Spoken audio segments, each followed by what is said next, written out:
Back in school, a 75% meant a C, and for a lot of you watching, a C felt like failure. So when your retirement plan shows a 75 or even 85% success score, your instinct might be to panic. But what if that score actually gave you more? More spending, more freedom, more control? And what if I could give you a framework so you can still have confidence that you won't run out of money?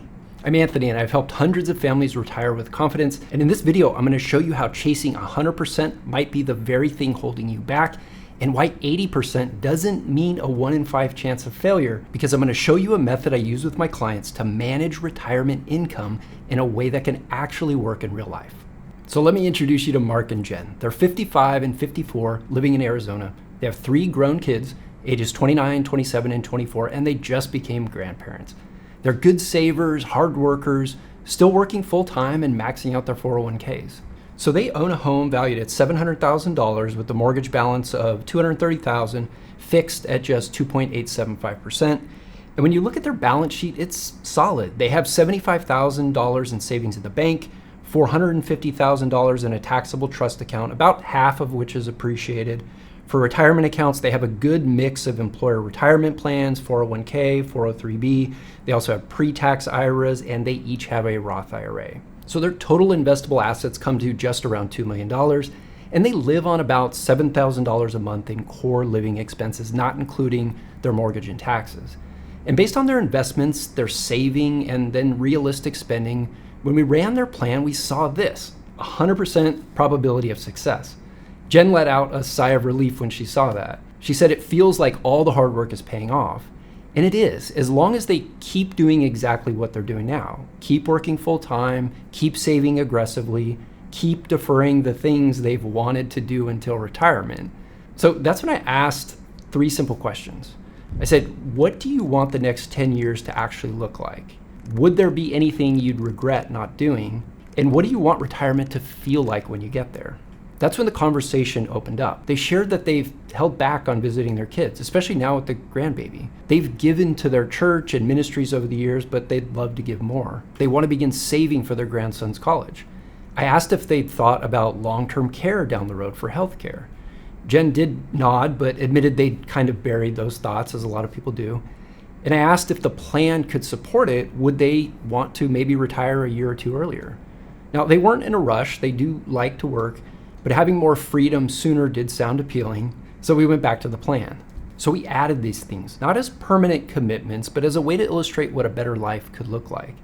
So starting now, $10,000 per year for travel while they're still working, $10,000 per year for charitable giving in addition to what they're doing, and then $5,000 per year to help fund their grandson's future college costs. Then starting in retirement, an extra $1,000 per month in core spending, an additional $20,000 per year in retirement travel, and then we illustrated retiring 2 years earlier at 63 and 62. And then on top of that, we earmarked $120,000 over 3 years for long-term care for one of them. To help fund those earlier priorities, we reduced their savings by $25,000 per year.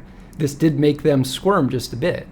And before I showed them the updated plan, I said, what you're about to see might feel a little uncomfortable, but instead of focusing on the number, let's actually talk about what this means. And then I showed them 80%, and they paused. You could feel them trying to reconcile the math with what really matters. Because all of those additions, seeing their kids more, giving with purpose, traveling more, having more flexibility with work and retirement, all of that felt meaningful. But it's hard to let go of the idea that anything less than 100% means risk. So they weren't dismissive, just hesitant. But they did see it. If we could manage the plan the right way, they could actually start living the life that they wanted to and still be okay. So now I want to show you their plan as we fast forwarded 8 years. We're going to pretend that Mark and Jen are now 63 and 62 and their plans evolved. We're using Income Lab now to get more granular. This is the software we use to manage and optimize retirement income dynamically. Of course, the actual numbers will be different for you, but the concepts will still apply.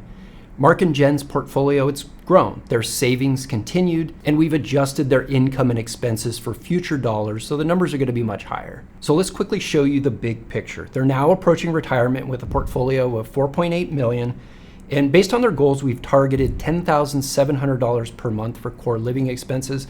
That's the equivalent to the $7,000 that they were spending before, plus that additional $1,000 per month that they could use to enjoy life more. In addition to that core income, we've layered in travel, charitable giving, their mortgage payment, and taxes. Now, here's the good news initially. Based on the current projections, they could actually spend about $2,700 per month more, or roughly $33,000 per year than their estimated need. So how do we manage that level of income with confidence? I'm going to give you two key solutions. The first is we don't lock them into one static income forever. Instead, we use dynamic guardrails to adjust income based on market performance. So here we see if their $4.8 million portfolio grows over time to $8.4 million, they can give themselves a raise beyond cost of living adjustments. On the other hand, if the market drops and their portfolio falls closer to $2.5 million, they need to cut their monthly spending by about $600. So these guardrails are not fixed. They adjust over time, and they're shaped by various factors: life expectancy, portfolio value, spending goals, risk tolerance, even inflation. They're personalized, flexible, and most importantly, they're real. Now let's test this. Let's look at how this plays out in historical tests. So we ran Mark and Jen's plan through a tough retirement scenario. It says, what if they retired just before the dot-com bubble in the early 2000s? Even with the crash, their portfolio stayed well within the guardrails. And during the recovery, they would have had multiple opportunities to actually increase their income. Then several years, it looks like, getting into retirement came the great financial crisis. They would have gotten close to the lower guardrail, but not past it. They could still spend confidently while the plan adjusted in the background. Now let's rewind a little further. This test puts Mark and Jen back in the late 1940s, heading into retirement. Initially, their plan works beautifully. Markets are steady and they could enjoy above target income for years. But by the time the 1970s hit, with inflation spiking and markets really stagnating around that time, they'd finally hit a point where some adjustments would be needed. But even then, they would have already lived a more fulfilling lifestyle with years of higher income above their target need. Now, there's one more risk that catches many retirees off guard: sequence of returns risk. And that's when the market drops early in retirement. It can do more damage than the same drop later on in retirement. And since we can't control the market, we need to build a buffer that protects your income when it matters most. That's where the war chest comes in. This means setting aside typically 3 to 7 years worth of portfolio income and high quality bonds and cash. It can be tailored to your comfort with risk. This allows the growth portion of the portfolio time to recover. So if stocks drop 20, 30, or even 40%, you don't need to be a forced seller at a discount to give you the income you need.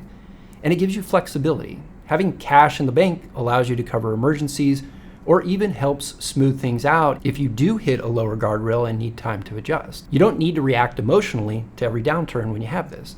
Instead, your income plan gives you room to breathe. So here's what we need to realize. Mark and Jen's story didn't just play out on a spreadsheet, it played out in real life. This mindset shift, realizing they didn't have to chase 100% certainty, changed how they lived. They started flying out to see their kids and their grandchild more often. They took more long weekends. They were still working full time and still saving aggressively, but with more breathing room, if a month got tight, they didn't feel the pain of it. They started giving and saving for college, two things they'd been putting off until later. And instead of locking in retirement at 65, they started exploring what life might look like if they did step away at 63. This for them is not a hard decision yet, but it's a direction. None of this came from guessing or hoping. That 100% success that they had been chasing, it all came from a good and responsible pursuit of security. But their confidence was tied to a number.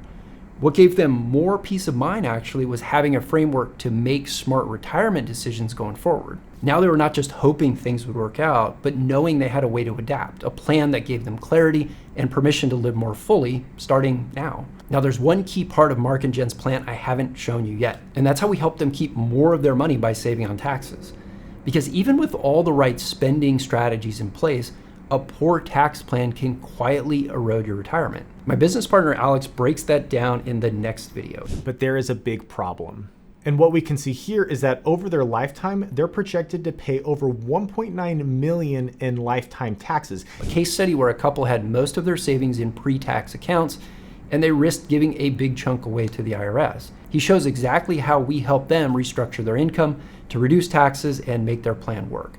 Watch that video next. You'll see how this ties everything together. And if you'd like personal guidance on your own retirement plan, you can schedule a call with me and my team. There's a link in the description. Thanks for watching.